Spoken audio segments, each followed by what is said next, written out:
College of Law para issued a statement urging the Senate to start the impeachment trial forthwith. Reaction lang po. Well, alam mo, whether I made a statement yesterday, whether I am for it or I am not for it, is irrelevant. It's the Senate is duty bound to convene the impeachment court according to our constitution. Kumbaga, ano namin yan? Responsibilidad po namin yan. Nagsalta na po ako dati, sabi ko po, nung hindi pa po na-forward, sabi ko that time, hindi naman ako pabor talaga sa, dahil we have to be realistic about it, that impeachment is politically charged. No? It's both legal and more political. Dalawa po yan. Lahat naman po ng impeachment process is really politically charged. And my worry at that time, alam niyo naman, I shared my frustrations na naiiwan na po tayo na ASEAN neighbors natin, ang dami nating problema. No? Hindi lang transport, hindi lang to railway, hindi lang to airport. May energy pa tayo na dapat tignan. Power plants that would need to be online. Agriculture, ang dami nating problemang kinakailangan na ayusin. And isa sa frustration ko, ang aga ng bangayan, no, sa administrasyon na ito, 1.5 years, 2 years, nagsimula na ang bangayan. Nanghinayang ako doon sa momentum, no, with the biggest mandates ever received by both the President, the Vice President. We were off to a good start. Ang ganda ng goodwill.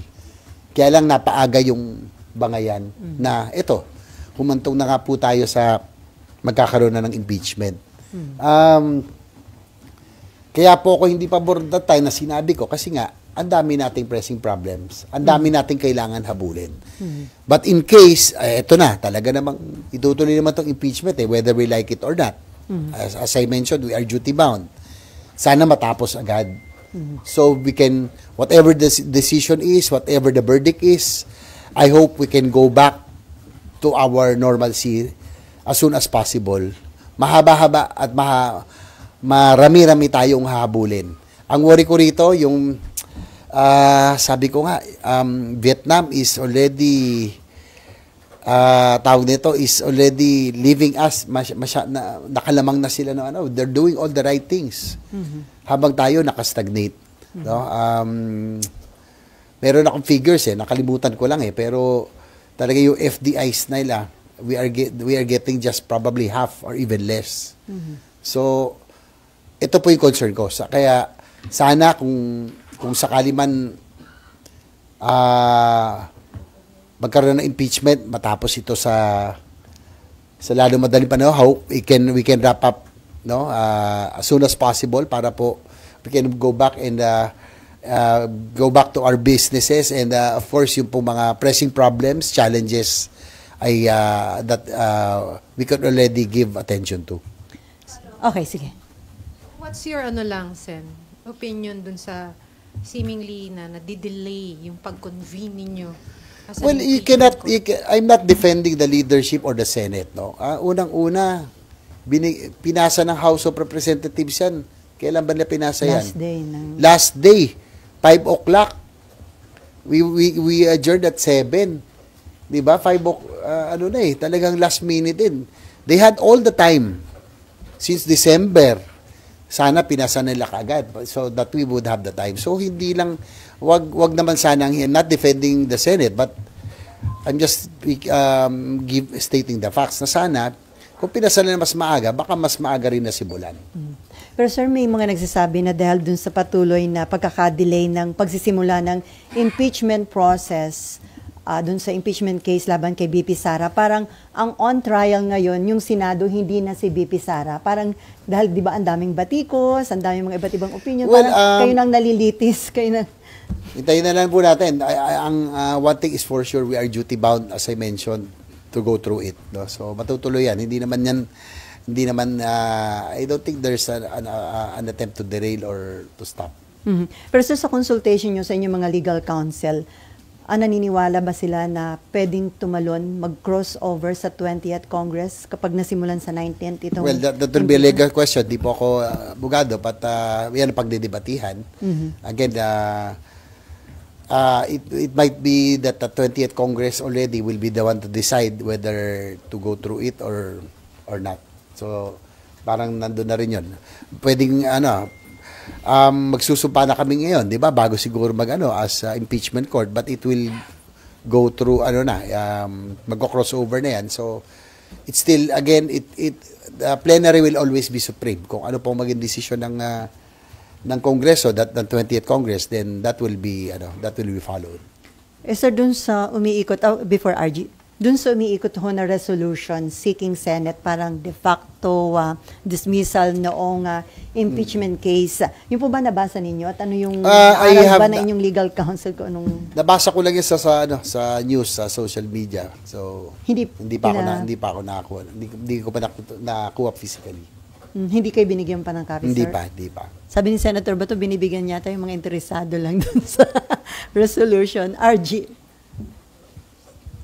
Sir, kasi sabi niyo po, it will probably be the 20th Congress na mag-handle na dun sa trial. But you are one of the 17 senators from the 19th Congress who will serve in the 20th Congress. So it's a question that inevitably you will have to decide on. So ano po ba ang, sa tingin niyo, pwede niyo bang i-handle yan as 20th Congress? I think whether like it will be the next Congress already, no? That will already serve as senator judges, diba? So whatever, again, as I mentioned, whatever plenary will always be supreme. Kung ano pong mapag-usapan, collegial body kami. Kung ano ang opinion ko, whether I'm for it or not, gusto ko ba? We just have to follow what the body would decide on. So tuloy yung preparation nyo, sir? Dahil nandun yung possibility na magtuloy-tuloy. Yun naman ang nasa Constitution. Again, as I mentioned, palagi ko, nagsalta na ako doon. We are duty bound. No? That's our responsibility. Okay, Amor. Sen, but what are your thoughts so far doon sa resolution? Sabi niyo po kanina, you don't think there is an attempt to delay or to stop the impeachment proceedings. Pero yung resolution po na umiikot is for the de facto dismissal of the we are in impeachment case. democracy. Iba-iba tayo ng posisyon. No? Kaya nga democracy tayo eh. So, lahat yan, we have to engage in debates, discussions to be able to come up with the best solution, no? So ano lang yan, it's one nanggaling yan sa isang legislator, then isang group, then we will discuss on it, no? Hindi naman ibig sabihin may lumabas na ganyan ang lahat. Kayo po, Sen, are you inclined to I cannot support or probably not? I cannot speak anymore on impeachment because actually, hindi na ako dapat magsalita dyan because we will be serving as senator judges. Ano na nga kami, may instruction na kung pwedeng hindi na kami magsalita about it. But I think I have already given my position that we have to go through it. No? Ano lang, kasi kami will be serving as senator judges in the event that it pushes through. So, siguro na, para lang mawala yung na meron kaming bias, meron kaming inclination. So, whether, for example, I'm in favor of pushing through with the impeachment because sabi ko nga, duty-bound kami, hindi maibig sabihin for conviction na ako. Diba? And that will give the accused also the chance to clear his or her name. Diba? And narinig ko rin si BP Sara, gusto na nga niya para malinis mabigay niya ebidensya. So, ayun. So, it doesn't mean that kung pabor ka na matuloy yan, ay for conviction ka na or non-conviction. Sir, yung sabi nga ni Senator Coco Pimentel, the mere fact na na-impeach si BP Sara sa Kamara, parang karapatan daw ng taong bayan na malaman ano ba yung mga ebidensya mayroon yung mga kongresista na nag-impeach sa kanya, and at the same time, mabigyan ng chance si BP Sara na sagutin yung mga kaso laban sa kanya. Well, yun naman talagang ano nun. Yan, I think it's how the impeachment is designed so that the impeached can be given the chance also to air his or her side. So, Pero sir, ito bang pagkakadelay ng pagsisimula ng impeachment process sa Senate, may connection ba ito sa Senate leadership? wala naman siguro. I don't think there's any connection with that. Ano na, masyado marami ng issues, marami ng angulo eh. I don't think that's connected at all. So, intriga lang po ba yung lumabas na balita? Tingnan no, kasama ako doon sa sa mga caricature eh, 'di ba? Sa 11 na stop impeachment. I've already said, no. Kasama tayo doon na isa kami sa mga 11 para lang ma-retain yung leadership. But as I mentioned, we are nasa constitution 'yan eh. And we cannot it's a sworn duty to uphold the constitution. So sir, habang tumatagal, parang nandun ba yung, may mga grupo na nandun yung pang-pressure? Parang mahirap ba yung sitwasyon ninyo dahil ang daming public opinion, may mga nagrarally na rin. So ano yun, parang... As I mentioned, kahit anong sabihin nyo na legal, but it's more politically charged. So, of course, we are tao din tayo, no? We are sensitive to the public opinion, to everything. Kaya as much as possible, we do not want to say anything anymore about it, no? Kasi when it convenes, magkakaroon kami, pag may nasabi ako ngayon, Magagamitin against. magiging tainted na ako doon. Baka maano pa ako. Sabihin, mag-inhibit pa, di ba? I will, mababawasan pa ng isang, hurado. So, that's why I wouldn't want to comment anymore tungkol sa impeachment. I guess I have already said my piece. How about sa Senate leadership? Ilan na po ba yung nangliligaw para hingin ang inyong suporta, sir? Natural naman po 'yan na in a new Congress, no, talagang unfortunately panay kapartido pa mga I am torn in between, no. I serve under Senator Soto also. Malaki pong utang na loob ko sa kay Senate President Soto also because it was during his Senate presidency that I was able to pass two landmark legislations. Yan po Universal Healthcare Law and the creation ng Department of Human Settlements. Siya po nag-push talaga sa akin nun. And I owe that much to him. Pinagkakatiwalaan din niya ako nun. Parang wala pang deputy majority, but I was also always more often presiding or helping in the deliberations on the floor. Kay Senator Zubiri naman, di ba? I became deputy majority leader, but now kay Senator Cheese, now a Senate President, he asked me to be deputy majority leader again. And I'm part of the leadership right now, no? And I would say that not to defend or to praise him, but I think the Senate was able to pass a lot of priority measures. Medyo marami ring accomplishments under the leadership of Senate President Chi. So it's a difficult choice, no? Pareho kung naging kapartido, NPC po kami pareho. So but we'll see.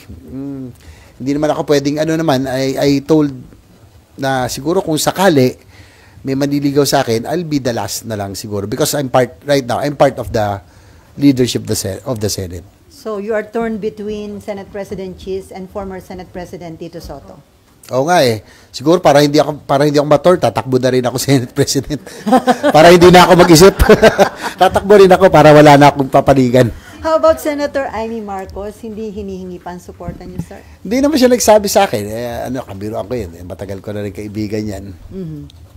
Pero sa bandang huli, ano yung mga i-consider mo sa pagde-decide mo? Sino yung susuporta? Well, of course, first and foremost, who will be better and good for the institution. No? We have so many challenges, we have so many problems, ang daming problema ng bansa. We are in challenging times, no? Panay challenge talaga.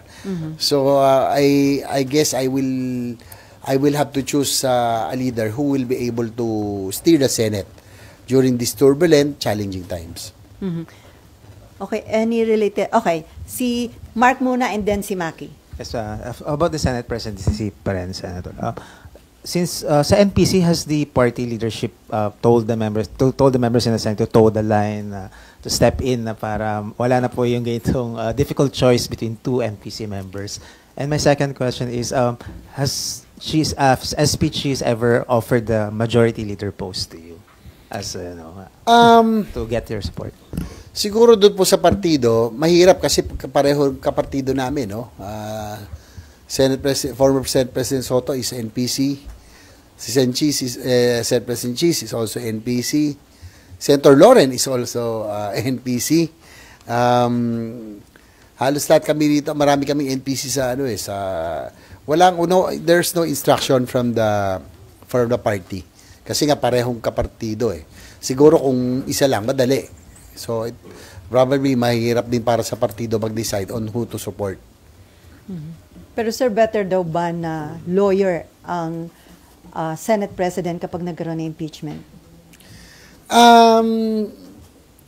Hindi naman requirement, but I think preferably kasi it's not ordinary parliamentary procedures. This is a court, more of court proceedings, no? Yung mga rulings. So, mas may advantage kung sakasakali, kung ikaw ay abogado. Hindi naman kailangan, pero I think because of the proceedings, na more of court proceedings to than parliamentary. My second question is, have you been offered the majority leader post? Since deputy po kayo, parang it's just natural that you get to be promoted to that post. Marami, sa ngayon, I'm just, ako, okay na ako sa deputy majority leader, just doing my job, no? Yung majority leader kasi, talagang it will be one of the most coveted, no? I-offer. So, marami talagang offer pag may change in leadership. Pero sa ngayon, siguro okay na ako sa deputy na. Kung mabigyan akong by opportunity, why not? 'Di ba? Pero whether I been offered or not, again, primary consideration will be someone who will be able to uphold the institution, especially and steer the institution during these challenging times, and yung pong uphold ng Senate as an institution. Okay, Maki? Ay, sorry po. Actually, Sen, ika-clarify ko lang. Soto and Cheese lang ba? O may iba pa? Si Amy pa. I think Senator Amy already also. So, officially, Kasi meron ilan na din yung silang lumapit block sa inyo? di ba? So, we do not know. It's a numbers game. Whoever can get the 13 or more, ganun yun eh. Kailangan 13 or more. Ilan na lumapit sa iyo, Sen? Lahat sila? Makakausap naman. Of course, sabi ko, tignan natin. But sabi ko na lang, station still ongoing. We are still in the 19th Congress. I'm part of the leadership as a courtesy and respect to Senate President Cheese, who gave me the trust and confidence. Siyempre, kung sakali, I'll be the last. Kung sakasakali na meron talagang change. Because I'm part of the leadership of Senator Escudero at present. Sir, option din daw ba yun na magkaroon na lang ng gentleman's agreement during the impeachment trial, SP Cheese, and then after that, saka SP Soto? Well, nasa sa kanila na po yun. No? Mas maganda, walang away. Mas maganda, magsama-sama kami. No? Especially that we're in one party. So, ideally, mas maganda kung hindi kami magkawatak-watak dito. Malaking factor po ba yan kung sino magiging Senate President dun sa distribution ng committee chairmanship? Of course, kasama naman po yan, no? Yung committees, yung leadership positions. Natural po naman yung kasama po yun sa mga panliligaw eh. So, we'll see. But ako I'm already satisfied with what I am handling right now. No? Committee on Local Government, before Committee on Housing, as deputy, majority. Right now, parang ako rin yung majority kasi during the campaign, at saka ngayon, halos ako na rin yung nag-ano.